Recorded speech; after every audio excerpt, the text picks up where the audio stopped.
નમસ્કાર ખેડૂત મિત્રો, જય દ્વારકાધીશ. પશુપાલક મિત્રોને જય ઠાકર. મિત્રો, તો હમણાં 4-5 દી થયા વિડીયો જ નથી આવતો. આનું કારણ એ કે મોટામાં મોટી ભેટ કામના સમયે વિડીયો શૂટ કરવાનો થતો હોય એટલે કામને ના મૂકી દેવાય. વિડીયો તો કદાચ એકથી મોડો આવે તો એ હાલે. મિત્રો, ભેહુના તબેલાની અંદર ખરવા ગરી ગયો તો માન કરીને કાઢ્યો. એક ભીહને લેતો ગયો પણ હવે વાંધો નથી આવ્યો, રિકવરી આવી ગઈ છે. તો આમાં કદાચ કોઈને હજી ના આવ્યો હોય તો એક ખાસ સૂચના છે કે ભાઈ રસીકરણ કરાવી લેવું જરૂરી છે. રસીકરણ કરવાથી 10થી 15 દી રસીની જે ભાઈ લાગવાનું હોય પાવર, એ પાવર લાગે 10થી 12 થી 15 દિવસે લાગે તો વહેલાસર રસીકરણ કરાવી લેવા વિનંતી. જે ભેંસોને રસીકરણ કરાવેલું હતું એને ખાલી નોર્મલ તાવ આવી અને વયો ગયો. ખરવા આવેલ જે ભેંસોની તકલીફ અને જે આપણે એના મોઢાની અંદર જોયા હતા છાલા પડી ગયા હતા, જે આ પગની ખરીની અંદર છાલા પડી ગયા હોય, આ બધું આપણે જોઈ લીધું ને એટલે એમ થયું કે ખરેખર ખરવા એટલે જાની દુશ્મન છે.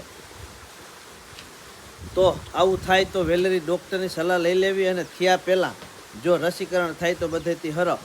ડૉક્ટરની સલાહ લીધા પછી દવા કર્યા કાણી કે જે મોઢાના છાલા છે એ તરત મટી જતા નથી અને ભેંસ આપણી ખાવાનું બંધ કરી દે છે. દૂધ તદ્દન વયું જાય. 4-5 મહિનાની હોય તો કદાચ રિકવર થાય તો થાય, નકર રોગી હમી થાય અને ડૂચો અને ખાણ માંડ ખાયા કે દૂધનું નહીં કે નથી. પણ ઉપરવાળાની દયા અને આપણી મહેનત અને ડૉક્ટરનું કામ સારું એટલે બધું વાંધો ના આવ્યો.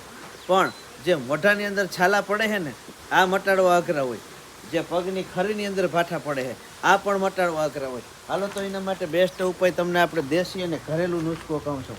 તો આપણે જરાક આગળ વિડીયોમાં જઈ અને જોઈએ કે ખરવા આવ્યા પછી ભેહુંને હું ખવડાવવું, હું ના ખવડાવવું, બધી તમને વિગતવાર માહિતી આપું.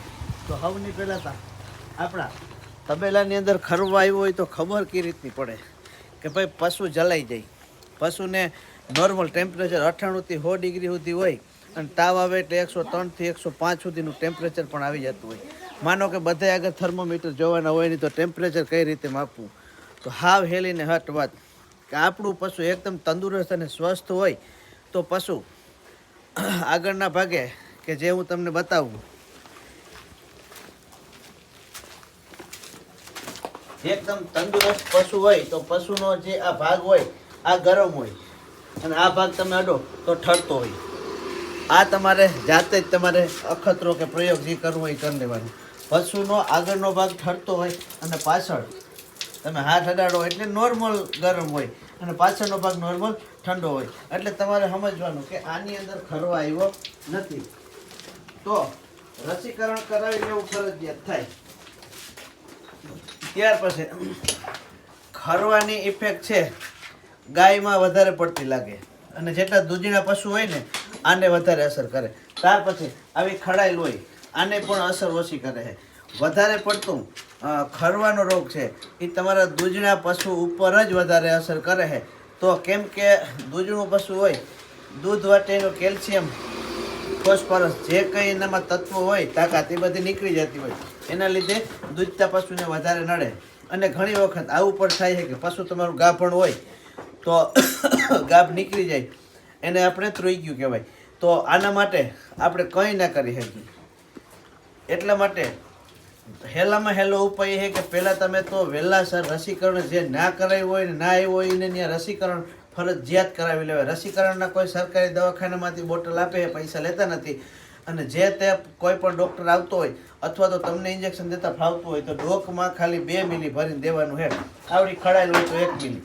આવા માપથી તમને ત્યાં પશુ દવાખાને રસી પણ આપશે. તો હવે મેન વાત રહી કે રિકવર દવાથી થતું હોય અને મોઢામાં છાલા હોય અને પશુ ખાઈ નાખતું હોય તો એના માટે શું કરવાનું?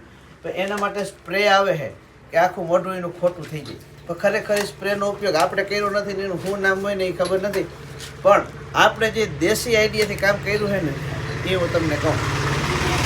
ક્યાંક પશુ હે પશુને ક્યાંક ઝાડની એરી કે થાંભલાની એરી બાંધી અને પશુનું મોં ખોલો.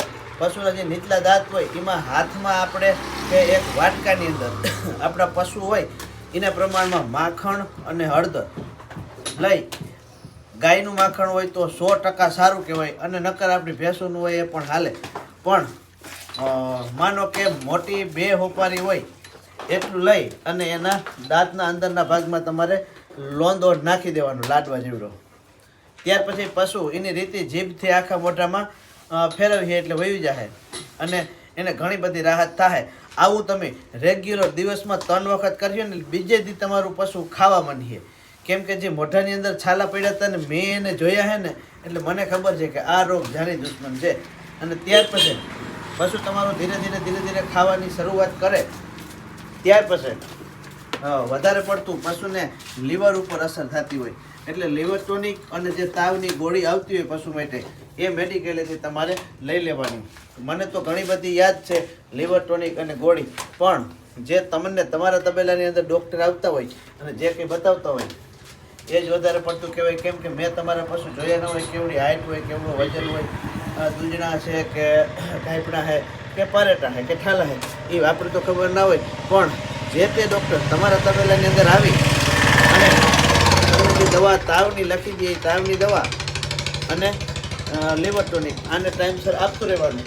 ત્યાર પછી જે પગમાં છાલા પડ્યા હોય કઈ જગ્યાએ પડે કે આ જગ્યા ઉપર પશુની ખરી છે એ ચામડી હળી જતી હોય અને ત્યાં ભાઠા પડે, ત્યાં જીવાત પડવાનો પ્રશ્ન રહે. પણ અત્યારે એ ના થાય કેમ કે તબેલો કોરો હોય અને ચોમાસાની સિઝન ભેજવાળું વાતાવરણ હોય તો વધારે પડતું આવી ઇફેક્ટ આવતી હોય. તો તેના માટે શું કરવાનું?